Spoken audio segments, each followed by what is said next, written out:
Assalamualaikum, halo teman-teman, gimana kabarnya? Semoga teman-teman dalam keadaan sehat selalu dan dimudahkan segala urusannya oleh Allah Subhanahu wa Ta'ala. Amin. Di episode kedua ini, aku bakal membahas tentang alasanku bertahan hidup. Kenapa sih kita perlu alasan untuk bertahan hidup? Tanpa alasan bertahan hidup, kemungkinan kita bakal melakukan tindakan menyerah dalam kehidupan. Kenapa? Karena kita tidak memiliki sesuatu untuk dipertahankan dalam kehidupan ini.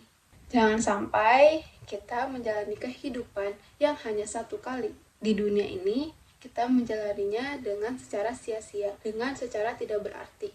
Apalah arti kehidupan jika kita tidak berarti? Karena kita ada di dunia ini, kita ditakdirkan untuk menjadi seseorang yang berarti. Oke, jadi alasanku bertahan hidup itu bukan karena secara materi atau yang ada di dunia ini. Termasuk bukan karena aku membutuhkan validasi dari orang lain, tapi alasanku bertahan hidup itu secara non-material. Aku ingin kembali kepada Allah Subhanahu wa Ta'ala dengan jiwaku yang tenang. Jadi aku setelah kembali kepada Allah itu aku membawa sesuatu yang berharga dari kehidupan ini dan aku menyerahkannya kepada Allah. Jadi ibaratnya tuh aku udah punya perbuatan amal baik semuanya karena Allah. Jadi aku siap untuk bertemu dengan Allah gitu. Nah, apa sih sesuatu yang aku siapin ini untuk bertemu dengan Allah? Sesuatu ini adalah mimpiku sendiri. Jadi aku nggak mau saat aku meninggal nanti, saat aku sekarat nanti, aku masih memikirkan mimpi-mimpi aku yang belum tercapai. Aku masih memikirkan seandainya kalau aku masih diberi kehidupan, aku bakal melakukan ini. Aku nggak mau aku merasakan seperti itu. Karena kalau misalnya aku masih menyesali perbuatanku selama aku hidup, aku takut nggak tenang di alam sana. Jadi mari kita memaksimalkan kehidupan yang singkat ini, kehidupan yang hanya sekali ini, kehidupan di dunia yang fana ini dengan sebaik-baiknya, yaitu kita melakukan sesuatu untuk mimpi-mimpi kita. Kita take action, kita ambil langkah, kita mengejar impian kita. Aku percaya setiap orang itu punya misinya masing-masing di dunia ini. Misalnya kalau ada seorang yang ditakdirkan menjadi guru, si guru ini bakal bisa membimbing murid-muridnya menjadi orang-orang hebat di masa depannya nanti. Contoh lain, mungkin teman-teman tahu bukunya Rich Dad Poor Dad, itu penulisnya Robert Kiyosaki. Nah, beliau ini seorang investor dan juga pebisnis. Namun, misi jiwanya ditakdirkan untuk menjadi seorang guru. Apakah dia mengajar di kelas, mengajar secara langsung ke murid-muridnya? Walaupun dia seorang pebisnis, karena dia ditakdirkan untuk menjadi guru, maka dia menyebar ilmunya melalui pelatihan-pelatihan yang diadakan dan melalui buku yang beliau tulis, ilmu soal keuangannya dari beliau. Contoh lain, misalnya aku pengen jadi PNS karena aku ingin membaktikan diriku kepada bangsa dan negara. Karena aku ditakdirkan untuk menjadi PNS dan aku ditakdirkan untuk bermanfaat bagi bangsa dan negara, maka aku melakukan semua kewajibanku secara sepenuh hati. Jadi aku melakukannya semuanya dengan sukacita. Tapi kalau misalnya aku nggak ditakdirkan jadi PNS dan aku saat ini menjadi PNS, kemungkinan besar aku tidak akan menjalani tanggung jawab ini sebenar-benarnya. Yang ada aku akan melakukan sesuatu yang tidak dilakukan seharusnya oleh PNS. Misalnya aku bekerja dengan secara malas-malasan karena aku tidak menempatkan posisi hatiku di dalam pekerjaan tersebut. Nah, gimana sih cara tahu kita bekerja sesuai takdir kita? Caranya, coba kita tanyakan pekerjaan saat ini kepada diri kita sendiri. Apakah pekerjaan ini mengisi hidup kita? Apakah pekerjaan ini memberikan makna kepada hidup kita? Karena jika kita melakukannya tidak sepenuh hati, tidak ikhlas, tidak lillahi ta'ala, kita nggak akan mendapatkan manfaat dari pekerjaan tersebut. Jadi, alasanku bertahan hidup karena aku masih memiliki mimpi yang belum tercapai. Karena aku belum melakukan mimpi-mimpi ini. Dan selama kita masih diberi kehidupan, berbuat baiklah sebanyak mungkin, secara sukarela, secara tanpa pamrih. Karena apa yang kita lakukan untuk orang lain akan berbalik kepada diri kita sendiri. Kalau kita menabung kebaikan untuk orang lain, kita rajin bersedekah, selalu membantu orang yang sedang kesusahan, mengajarkan orang agar semakin berilmu, insya Allah kebaikan-kebaikan itu akan kembali pada diri kita sendiri. Mungkin bukan melalui orang-orang tersebut yang sudah mendapatkan manfaat dari kita, tapi semua kebaikan kita itu pasti dibalas oleh Allah Subhanahu wa Ta'ala. Karena Allah itu maha melihat.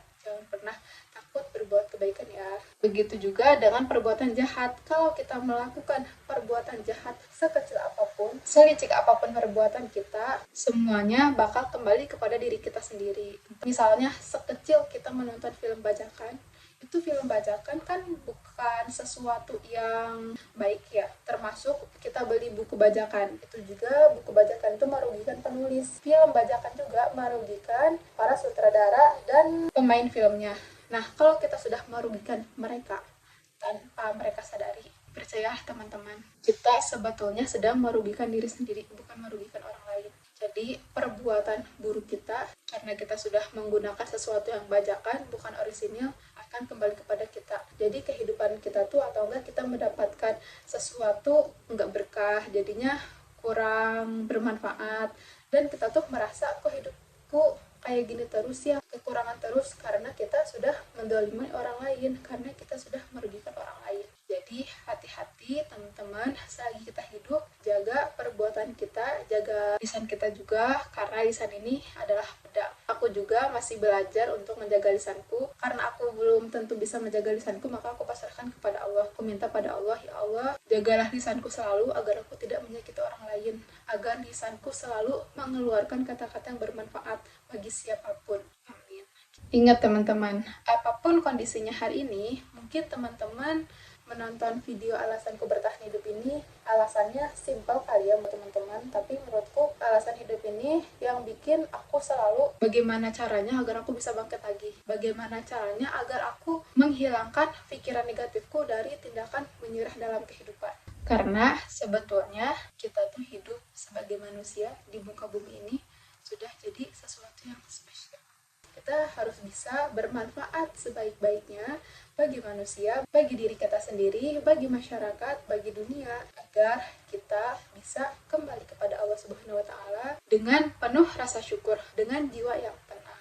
Ya ayyuhan nafsul mutmainnah, irji'i ila rabbiki radiyatan maradiyah, wadkhuli fi ibadi wadkhuli jannati. Hidup ini penuh arti jika kita mau berarti. Jadi, apa alasan kamu bertahan hidup di dunia ini? Tanyakan pertanyaan ini kepada dirimu sendiri ya.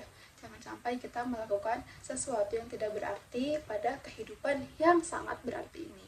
Seperti matahari, walaupun matahari sendiri di atas sana, dia tetap terbit setiap hari. Apapun kondisinya, mau hujan, mau badai, mau langit cerah, mau musim kemarau, musim apapun matahari pasti terbit setiap hari. Jadi, kita juga dengan kondisi apapun, kita harus punya alasan bertahan hidup agar kita bisa seperti matahari menyinari dunia. Walaupun keberadaannya mungkin tidak terlalu berarti bagi sebagian orang. Tanpa keberadaan matahari, mungkin kehidupan di bumi ini tidak berarti ya teman-teman. Jadi, temukan alasan teman-teman bertahan hidup ya. Aku punya alasan hidup, teman-teman juga pasti punya alasan hidup. Dan alasan bertahan hidup kita sebisa mungkin harus bisa bermakna bagi diri kita dan juga bagi alam sekitar. Kalau alasan kita bertahan hidup hanya untuk ingin mendapatkan pacar atau ingin memiliki rumah mewah, itu tuh menurutku alasannya kurang berarti, kurang bermakna.